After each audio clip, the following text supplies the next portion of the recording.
Prostatitis is another question that we'll be talking about today.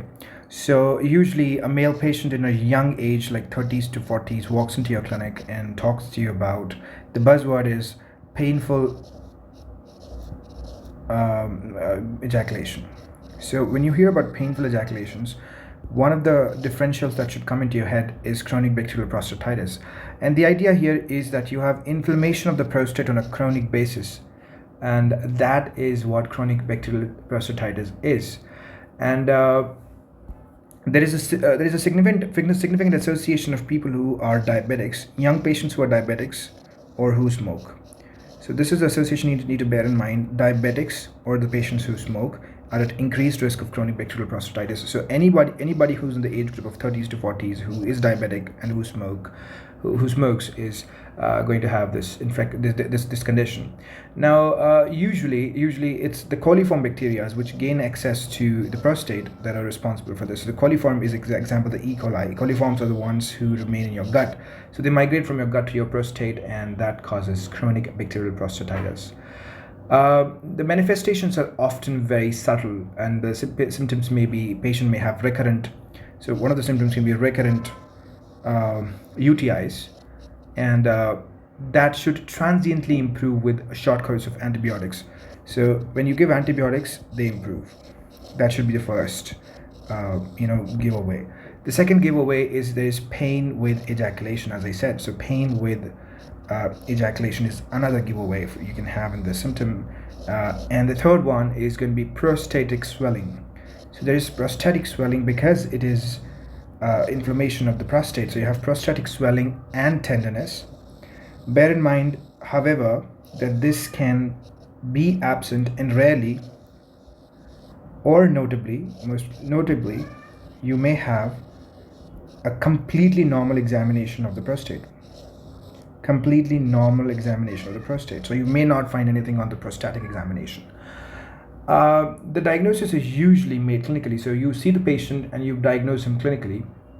But there's a beautiful test that you can do for it, and that is it's called prostatic massage. Now, what's the idea here? So prostatic massage. What's the idea here?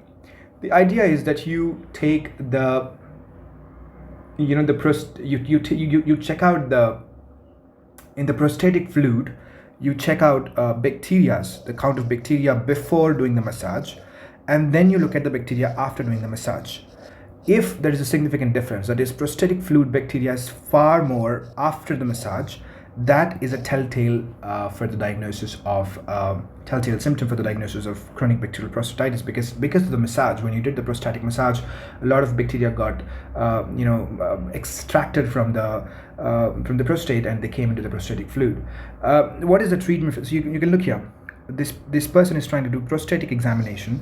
Now the prostatic examination could be normal, or could have tenderness along with prostatic swelling. But most notably, remember, it can be normal. So just because the prostatic examination is normal, you cannot rule out chronic bacterial prostatitis. Also, after having done this, if you look at the prostatic fluid, you'll have the number of bacteria far higher compared to the number of bacteria you had before the prostatic fluid. What is the treatment for this? Treatment is going to be long course, around 6 weeks of fluoroquinolones, and that is your acute bacterial prostatitis. So let me sum it for you.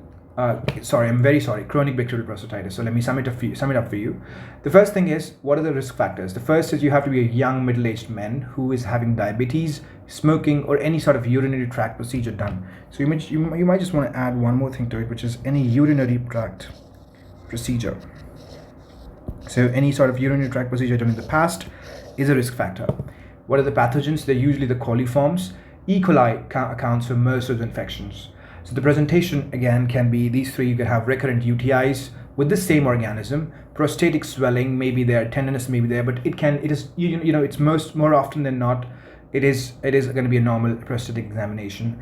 The buzzword here is going to be this: pain with ejaculation. This is a buzzword that you'll have. So the patient will walk to you and tell you, I have pain with ejaculations. there is a history of antibiotic treatment and that improved the patient's symptoms. The diagnosis can be using, you see, pyuria and bacteriuria on analysis. The bacteriuria increases in the prostatic fluid, and it is more in the prostatic fluid compared to the normal routine urine. And it actually increases after prostatic massage. Treatment is fluoroquinolones for 6 weeks, a long course. One important idea here is that sometimes when you hear about pain with ejaculation, you might might want to think a little bit more, because the another differential diagnosis for pain with ejaculation is going to be chronic epididymitis. Chronic epididymitis. So chronic epididymitis can also cause the same pain with ejaculation, because eventually this is the route through which your semen travels. So it's first the epididymis, and then from prostate it comes out. The idea here is that when you think of chronic epididymitis, you also have to think of the bacteria. Like when you give antibiotics and there is a transient improvement, that is not seen with patients of chronic epididymitis.